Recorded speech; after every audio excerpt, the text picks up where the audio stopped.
చెట్టు కట్టేసి కొట్టడం ఏంది? అసలు ఏం జరిగింది అక్కడ? అవును, స్వస్థల అనే గ్రామంలో ఒక మనిషిని చెట్టు కట్టేసి కొట్టారు. ఎందుకు అసలు అంతలా ఏం జరిగింది అక్కడ?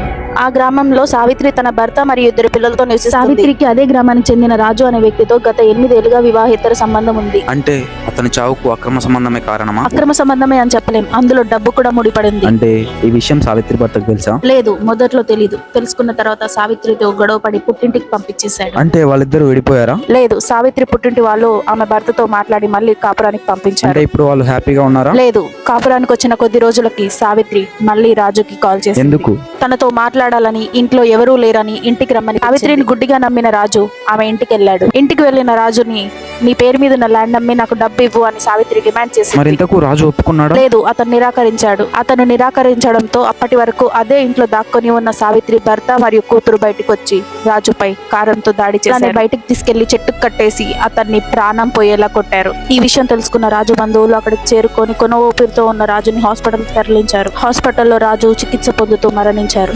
ఈ విషయం తెలుసుకున్న పోలీసులు గ్రామస్తులను విచారించి సావిత్రి కుటుంబాన్ని అదుపులోకి తీసుకున్నారు. అయితే వాళ్ళ తప్పును వాళ్ళు ఒప్పుకున్నారా?